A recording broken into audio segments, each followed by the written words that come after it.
हाय दोस्तों, आज आपको हम पढ़ाएंगे अध्याय 2 पुष्पी पादपों में लैंगिक जनन। पुष्पी पादपों में लैंगिक जनन। पुष्पी पादपों का लैंगिक जनन पढ़ते वक्त हमें पुष्प के बारे में बहुत अच्छी तरह से पता होना चाहिए। इसलिए आज आपको हम पढ़ाएंगे बच्चों पुष्प की संरचना।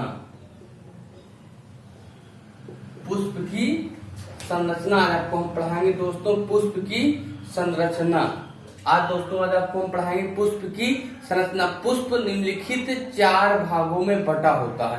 पुष्प निम्नलिखित 4 भागों में बटा होता है बेटा। अब हम बनाते हैं बेटा पुष्प का डायग्राम।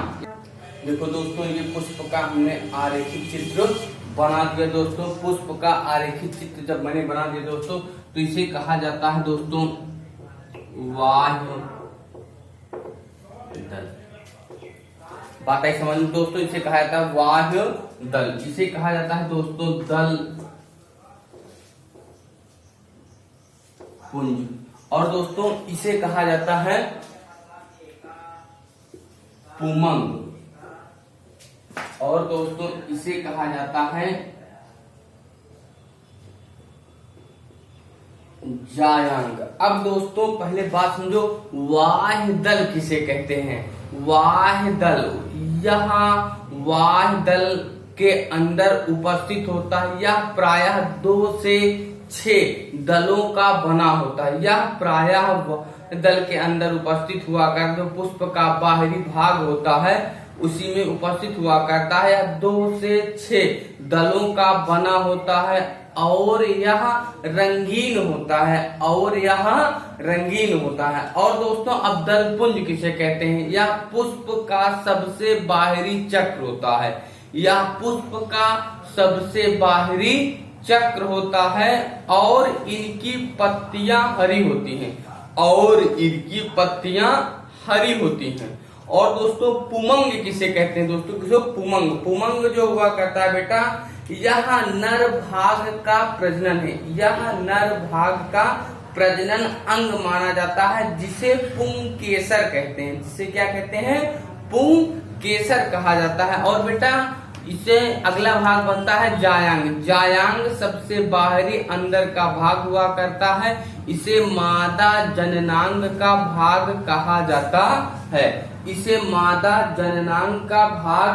कहा जाता है। अब दोस्तों समझो, यह पुष्प का सबसे बाहरी भाग होता है।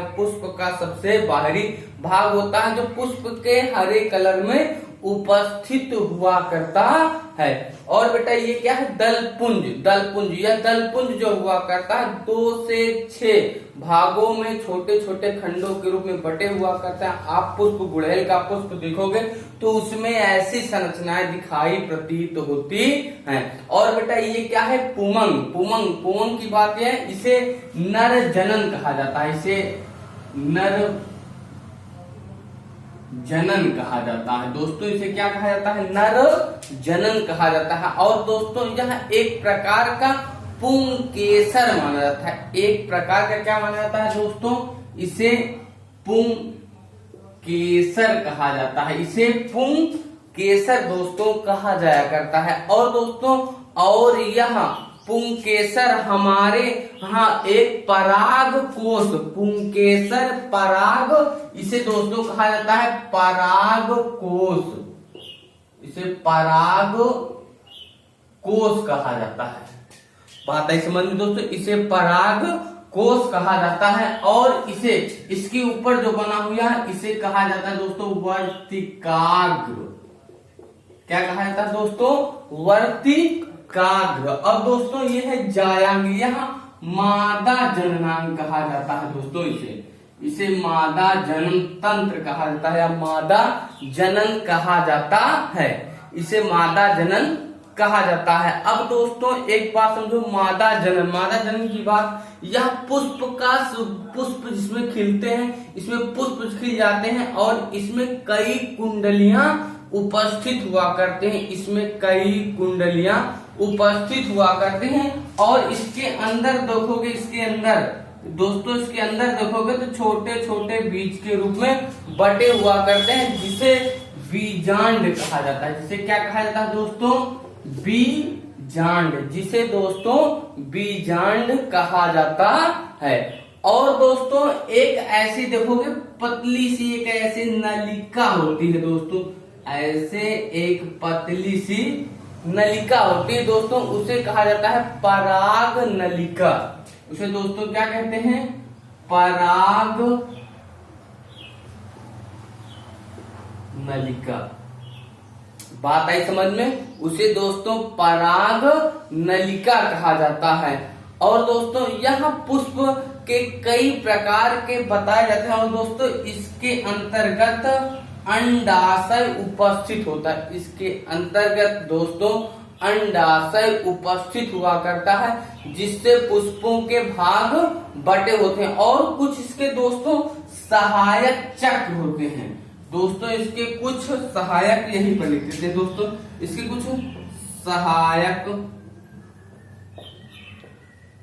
दोस्तों सहायक चक्र। इसके कौन से सहायक चक्र होते हैं? सहायक वाह्य दल और दलपुंज।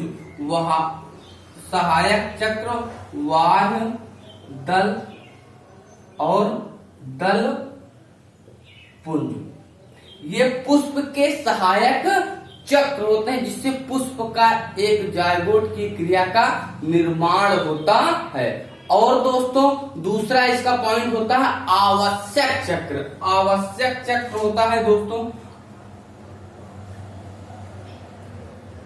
आवश्यक चक्र। आवश्यक चक्र जो हुआ करता है दोस्तों पुमंग और जायांग। पुमंग और जायांग इसके आवश्यक चक्र माने जाते हैं, जिसे जायांग और पुमंग कहा जाता है। अब दोस्तों इस पुष्प का डायग्राम बना लो, तो इसे हम रेज करके इसकी दलपुंज वाह्य दल की परिभाषा आपको हम बता दें। देखो दोस्तों ये पुष्प के 4 भाग हुआ करते हैं, दलपुंज, वाह्य दल, पुमंग और जायांग। और दोस्तों अब इसे देखो, इसे क्या है? दलपुंज। दलपुंज यह वाह्य दल, यह वाह्य दल दल में अंदर उपस्थित होते हैं। यह प्रायः 2 से 6 दलों में बने होते हैं। यह रंगहीन होते हैं। अब दूसरा पॉइंट देखो बेटा, वाह्य दल यह पुष्प का सबसे बाहरी भाग या चक्र माना जाता है। इसकी पत्तियां हरी होती हैं। और बेटा पुमंग, पुमंग जिसमें नर प्रजनन अंग पुंकेसर होता है तथा इसमें पराग कोश कहा जाता है। यह नर भाग, पुमंग नर भाग होता है। और बेटा जायांग मादा भाग होता है। जायांग मादा भाग होता है। इसमें मादा भाग जननांग फूल, जननांग फूल भी जननांग फूल के सबसे अंदर उपस्थित होता है। यह एक प्रकार की कुंडली मानी जाती है, जिसमें अंडाशय का निर्माण होता है। बात आई दोस्तों समझ में? ये मैंने पुष्प के बारे में आपको बता दिया दोस्तों। ठीक दोस्तों, देखो दोस्तों ये पुंकेसर, लघु बीजाणुध्वनि तथा परागण किसे कहते हैं? ठीक दोस्तों, अब पहले समझो तो पुंकेसर किसे कहते हैं? पुंकेसर, पुंकेसर यह स्त्री केसर का संयोग करने वाला, यह स्त्री केसर के संयोग करने वाला फूलों का पुसल युक्त केसर माना जाता है। पुसल युक्त केसर माना जाता है। देखो दोस्तों जैसे इसका हम फिगर बनाते हैं दोस्तों, इसका फिगर बड़ा ही आसान है दोस्तों। इसका फिगर इसके पहले आपको मैंने बता दिया है दोस्तों। बात आई दोस्तों समझ में? बात आई दोस्तों, यह इसे कहा जाता है पराग, इसे कहा जाता है दोस्तों पराग कोश। इसे कहा जाता है दोस्तों पराग कोश। और दोस्तों जो यहां से यहां तक का भाग होता है इसे कहा जाता है दोस्तों तंतु। इसे दोस्तों क्या कहा जाता है? तंतु। अब दोस्तों एक बात समझो, मैंने कहा यह स्त्री केसर का संयोग माना जाता है। जैसे आपने गुड़हल के पुष्प में देखा होगा, जिसका एक प्रकार का नर भाग माना जाता है, जिसका एक प्रकार का नर भाग माना जाता है। बगैर यह एक प्रकार की स्त्री, बगैर नर व मादा के युग्मन की क्रिया का निर्माण नहीं होता है, ऐसा माना जाता है, जिसे एक प्रकार का केसर या पुष्पबल माना जाता है। अब दोस्तों देखो, जैसे दोस्तों अगला है बीजाणु धानी, किसे कहा जाता है? लघु बीजाणु धानी। लघु बीजाणु धानी की बात यह है दोस्तों, देखो दोस्तों उसको हम फिगर बना रहे हैं। ठीक दोस्तों, इसका हम फिगर बना रहे हैं।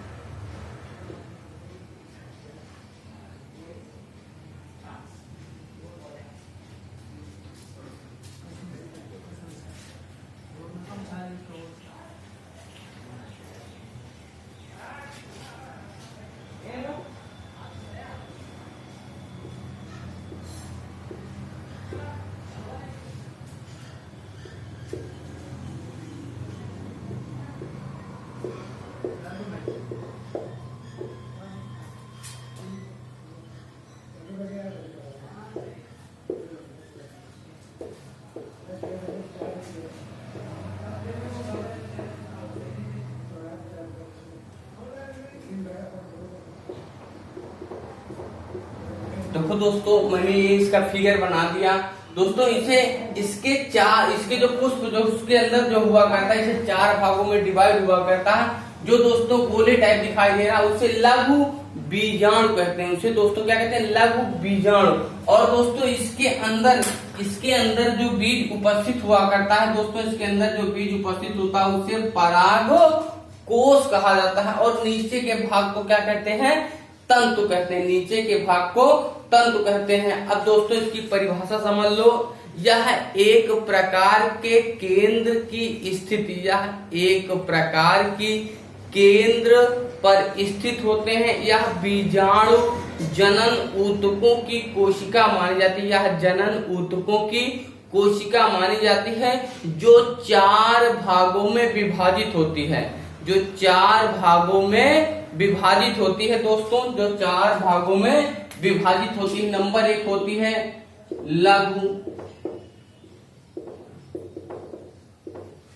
लघु बीजाणु चतुष्क। और नंबर दूसरा होता है दोस्तों विभाजन। ठीक दोस्तों। और नंबर तीसरा जो होता है इसका लघु जनन।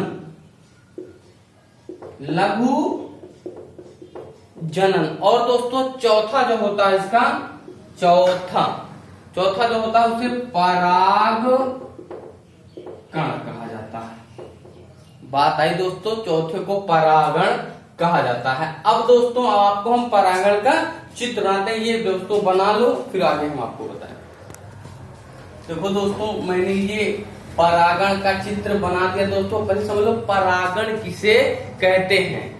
जब किसी पुष्प का परागण निकाल